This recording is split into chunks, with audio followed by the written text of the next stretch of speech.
तो हेलो दोस्तों, कैसे हैं आप लोग। आशा यही है कि मस्त होंगे, पढ़ाई लिखाई ज़बरदस्त चल रही होगी। तो इसी के साथ जो है आज हम लोग पढ़ेंगे क्लास 12 की फिजिक्स का। आपका है किरचॉफ का नियम। क्या है? किरचॉफ का नियम। अभी तक अगर आपने कुछ नहीं पढ़ा है तो मेरे साथ किरचॉफ के नियम को पढ़िए। देखिए मैं आपको चुटकियों में कैसे जो है किरचॉफ के नियम को समझाऊंगा।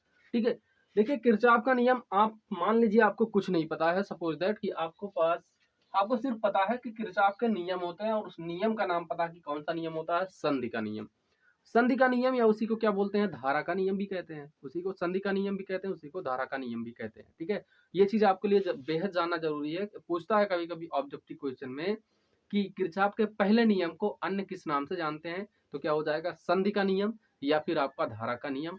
दूसरा ऑब्जेक्टिव क्वेश्चन ये पूछता है कि किरचॉफ का नियम जो है आपका किस सिद्धांत पर कार्य करता है, अर्थात किसके, आवेश संरक्षण के सिद्धांत पर कार्य करता है। ठीक है, जैसे आवेश को ना तो उत्पन्न किया जा सकता ना ही नष्ट किया जा सकता, वैसे ही ये आपका जो है किरचॉफ का नियम वही है। ठीक है, तो देखिए क्या कह रहा है कि कथन पे मत जाइए, ये इसका स्टेटमेंट लिखा गया है, छोड़िए कथन पे मत जाइए आप लोग। ऐसे ही मैं आपको समझाऊंगा कि जैसे मान लीजिए क्या है कि आपके पास कई चालक तार हैं, धारावाही चालक तार हैं या वैद्युत परिपथ है। यहाँ से क्या हो रही है, धारा निकल रही है, ऐसे ऐसे बनाई गई है। ये सपोज दैट कि यही आपका क्या है, ऐसे बना है परिपथ। इस परिपथ में क्या हो रहा है कि यहाँ से कुछ धाराएं आ रही हैं इधर और कुछ धाराएं इस परिपथ से क्या हो रही हैं, दूर जा रही हैं। सपोज दैट ऐसे आ रही हैं, तो यहाँ से इसका मान हो गया, अगर ये I1 है, I2, I3, I4, I5, I6, ये है आपका दिया गया है। ठीक है, तो इसमें कुछ नहीं करना है, आप लिख लीजिए कि आने वाली धारा क्या हो जाएगा, आने वाली धाराओं का योग,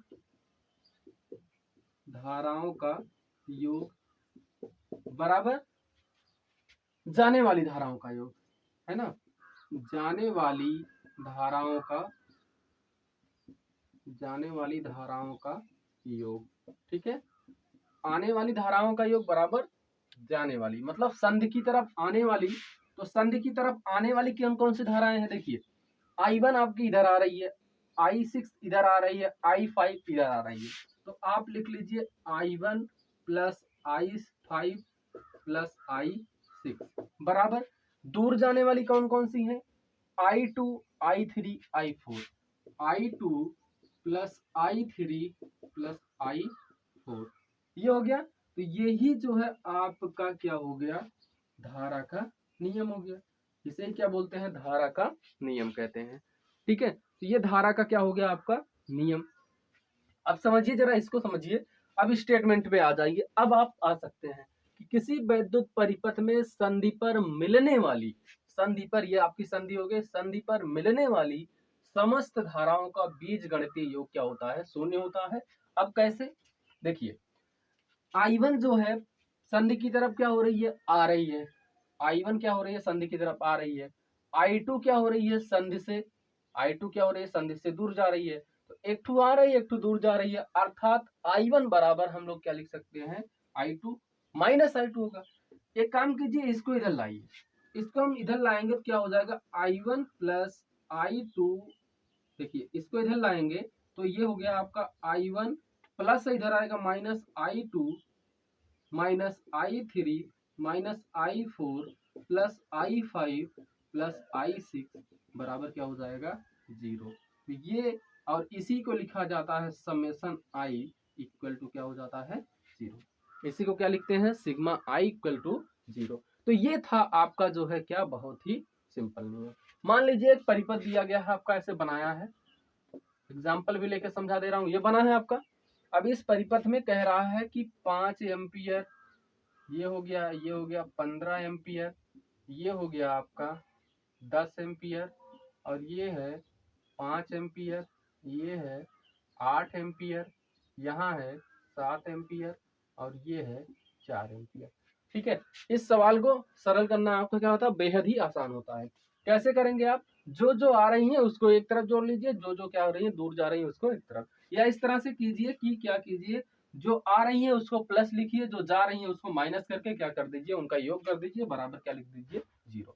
ठीक है, तो यहाँ से क्या हो जाएगा, देखिए कितना कितना हो जाएगा, कितने एम्पियर की धारा आ रही है, इसको सॉल्व करेंगे हम लोग। तो 5 एम्पियर आ रही है, तो 5 एम्पियर प्लस 4 एम्पियर की आ रही है 4 एम्पियर प्लस 7 एम्पियर की आ रही है 7 एम्पियर प्लस 8 एम्पियर बराबर 10 एम्पियर जा रही है प्लस 5 एम्पियर प्लस 15 एम्पियर। जोड़ दीजिए, 5 4 9, 9 8 17, 17 7 कितना हो जाएगा 24। तो 24 एम्पियर बराबर आपका कितना आ गया 10, 15 10 25, 25 में से 5, देखिए 15 10 25, 25 5 30, इसको इधर ले जाइए तो 30 एम्पियर माइनस 24 एम्पियर बराबर क्या हो गया 0। तो 30 में से 24 घटाएंगे क्या आएगा 6 एम्पियर आ जाएगा, कितना आ जाएगा 6 एम्पियर। ठीक है, या यहीं पर किसी का मान आपको, मान लीजिए ये तो मैं पूरा लिख दिया था, यहाँ से सपोज दैट आपको यहाँ देता कि ये I1 का मान क्या होगा या I6 का मान क्या होगा, I4 का मान क्या होगा। अब यहाँ पे अगर मैं इसको मान लूं कितना है आपका, ये I6 है, यहाँ पे आप क्या लिखते I6 लिखते, यहाँ पे I6 लिखते हैं, तो यहाँ से क्या हो जाता 15 10 25 हो जाता है आपका, यहाँ पर कितना आ जाता 25 प्लस I6। तो यहाँ से आप क्या कर लेते हैं, तो हो जाता है 24 माइनस 25 बराबर I6। अब घटाते तो I6 बराबर क्या आता -1 एम्पियर, लेकिन धारा का मान क्या होगा आपका माइनस नहीं होगा, इसलिए क्या है। ठीक है, तो देखिए दोस्तों हम लोग पढ़ेंगे किरचॉफ का दूसरा नियम। ठीक है, किरचॉफ का दूसरा नियम या उसी नियम को क्या कहते हैं, बंद पास का नियम अथवा लूप का नियम भी कहते हैं। उस नियम को बंद पास अथवा लूप के नियम से भी जाने जाते हैं। ठीक है, तो इसके अनुसार जो हम लोग देखते हैं कि पहले इसका स्टेटमेंट देखिए, ये सर्किट आपका डायग्राम कैसे बना है बहुत इजिली मैं आपको बताऊंगा, बस आप लोग क्या कीजिए वीडियो को पूरा अंत तक देखिएगा जरूर, क्योंकि अगर आप स्किप कर देंगे तो आपको ये परिपथ समझ में नहीं आएगा और आपकी बोर्ड परीक्षा में क्या होगा, इससे प्रश्न पूछा जाएगा। ठीक है, देखिए क्या कह रहा है कि कह रहा है आपका कि दूसरा नियम कि बंद पास अथवा लूप का नियम क्या कहता है कि किसी परिपथ में प्रत्येक बंद पास के लिए, कोई भी परिपथ है तो एक बंद पास ये आपका हो रहा है, एक बंद पास ये, तो किसी परिपथ में प्रत्येक बंद पास के लिए विभिन्न खंडों से बहने वाली धाराओं, तो इसमें जो धारा बह रही है और इसमें जो धारा बह रही है, ये प्रतिरोधों का गुणनफल, धारा और प्रतिरोध का गुणनफल अर्थात I और R के गुणनफल का बीजगणितीय योग, धारा और प्रतिरोध का गुणनफल कर लेंगे, जैसे I और R था, जैसे यहाँ पे I1 है R1 तो I1 R1, यहाँ क्या है I2 R2, इसका योग कर लेंगे।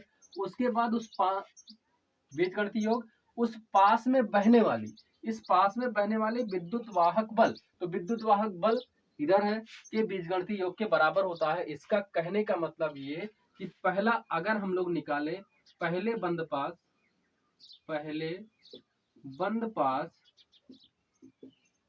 पास मान लीजिए नामकरण कर दे रहा हूं A B C D E और क्या हो गया ये F हो गया।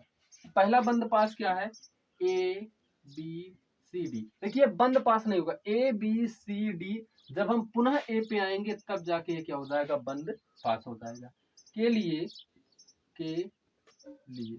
इसके लिए क्या हो जाएगा आपका नियम क्या हो जाएगा, देखिए इसके अनुसार चलेंगे तो इसमें पहले बंद पास में बहने वाली धारा I1 R1, तो क्या हो जाएगा I1 R1